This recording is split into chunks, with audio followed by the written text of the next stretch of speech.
Bismillahirrahmanirrahim. Assalamu alaikum students. Welcome to my class. My name is Umaira Bashir and you are watching Epic Words.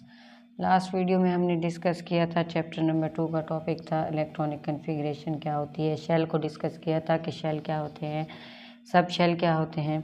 आज उसी से related chapter number 2 ही है 9th chemistry का। आज वो topic discuss करेंगे, Bohr's atomic theory. चलते हैं टॉपिक की तरफ।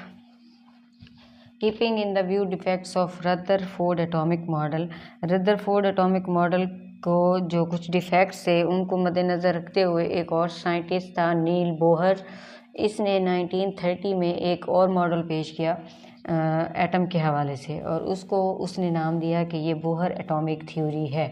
यानी in 1913 Niels Bohr presented another model of atom, this is called Bohr atomic model. अब इसने क्या किया, इसका कहना ये था कि अगर quantum theory of Max Planck's को बेस बनाया उसने, और उसने ये कहा कि बोहर के अकॉर्डिंग के revolving electron in an atom does not absorb और एमिट एनर्जी कंटिन्यूसली। नील बोहर ने 1930 में एक अपनी थ्योरी पेश की थी एटम के हवाले से, और उसने क्या बेस बनाया था, मैक्स प्लैंक्स को बेस बनाकर उसने एक थ्योरी दी थी बोहर एटॉमिक थ्योरी। और उसका कहना ये था कि अगर कोई रिवॉल्विंग इलेक्ट्रॉन है किसी भी एटम में, वो रिवॉल्विंग इलेक्ट्रॉन ना तो एनर्जी एब्जॉर्ब करता है ना एमिट करता है कंटिन्यूसली। यानी कंटिन्यूसली अगर इलेक्ट्रॉन रिवॉल्व कर रहा है तो वो ना ही एनर्जी कंटिन्यूसली एब्जॉर्ब करेगा ना ही कंटिन्यूसली एनर्जी को एमिट करेगा।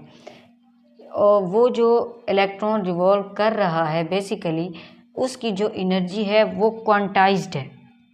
The energy of revolving electron is quantized. उसका कहना ये था कि ये जो रिवॉल्विंग इलेक्ट्रॉन की एनर्जी है वो क्वांटाइज्ड होती है। It revolves only in orbit of fixed energy.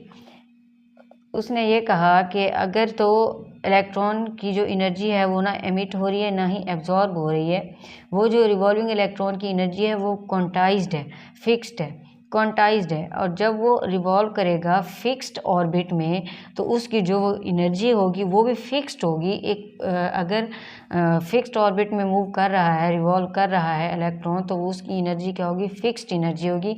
और उस फिक्स्ड एनर्जी को उसने क्या नाम दिया, एनर्जी लेवल का नाम दिया। उसने उस फिक्स्ड एनर्जी को किसका नाम दिया, एनर्जी लेवल्स का नाम दिया। और इस एनर्जी लेवल्स की जो वैल्यू होती है उसको हम एन से रिप्रेजेंट करते हैं, एन से, और एन की वैल्यू 1 2 3 एंड सो ऑन। अब थोड़ी सी डायग्राम को देख लेते हैं हम। डायग्राम कैसे उसने दिखाई है। उसने ये कहा कि ये हमारे पास जो है ये शेल है, ये उसका न्यूक्लियस है, और यहाँ पे इलेक्ट्रॉन मूव कर रहे हैं। ये इलेक्ट्रॉन मूव कर रहे हैं। इलेक्ट्रॉन के मूव करने की जो अरेंजमेंट है, जो तरतीब है इलेक्ट्रॉन की रिवॉल्व होने की, वो क्वांटाइज्ड है। उनकी जो एनर्जी है वो क्वांटाइज्ड है। एनर्जी के क्वांटाइज्ड होने की वजह से उस एनर्जी उसको फिक्स्ड ऑर्बिट में रिवॉल्व कराया जाता है, जिसकी वजह से उसकी एनर्जी फिक्स्ड हो जाती है। फिक्स्ड एनर्जी को हमने क्या नाम दिया, एनर्जी लेवल का नाम दिया। अब ये हमारे पास शेल हैं। शेल को हमने किस से रिप्रेजेंट करना होता है, पहला जो हमारे पास शेल होता है वो के होता है, दूसरा एल, तीसरा एम, और चौथा जो शेल बनेगा उसको हम क्या कहेंगे, वो शेल क्या होगा, एन। ठीक हो गया। अब इसमें एनर्जी लेवल्स की वैल्यू क्या है, n is equal to 1, n is equal to 2, n is equal to 3। यानी पहले शेल में जो एनर्जी होगी, एनर्जी लेवल, वो 1 के इक्वल होगा, दूसरे में 2 का, तीसरे में 3 का।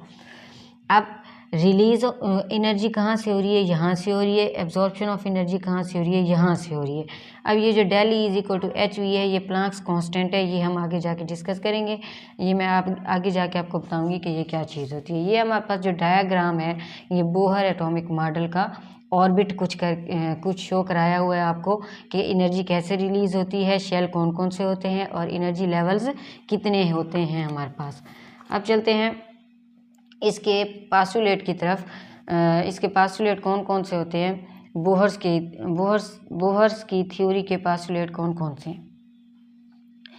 पहला पास्टुलेट जो है वो उसने ये कहा कि हाइड्रोजन एटम जो है ये कंसिस्ट करता है टीनी न्यूक्लियस पे, और इसके जो टिनी न्यूक्लियस और टिनी इलेक्ट्रॉन्स पे कंसिस्ट करता है और ये रिवॉल्व करते हैं in one circular orbit of radius R around the nucleus.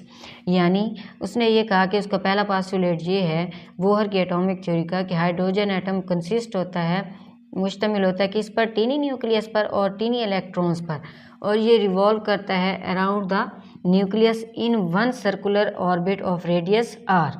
यानी जिस सर्कुलर ऑर्बिट में एक गोल दायरे में जो रिवॉल्व कर रहा है उसका रेडियस क्या होगा, आर। और दूसरा उसका पास्टुलेट है जी, हर ऑर्बिट जो है वो कहता है हर ऑर्बिट की जो एनर्जी है वो फिक्स्ड है। हमने ये ऑलरेडी डिस्कस किया है कि each orbit has fixed energy which is quantized and that is called energy levels. अब तीसरा जो है, तीसरा उसका कहना ये था, तीसरा उसका पास्टुलेट ये है कि एनर्जी इज़ एमिटेड और एब्जॉर्ब्ड। कब एमिट होगी, और क्वेश्चन ये है कि एनर्जी कब एमिट होगी और कब एब्जॉर्ब होगी। इसका ये है कि जब इलेक्ट्रॉन जंप करता है एक ऑर्बिट से दूसरे ऑर्बिट की तरफ तो उस वक्त या तो एनर्जी रिलीज़ होगी या फिर एनर्जी एमिट होगी। मैं रिपीट कर रही हूँ, एनर्जी इज़ एमिटेड और एब्जॉर्ब व्हेन, यानी कब, when electron jump from one orbit to another.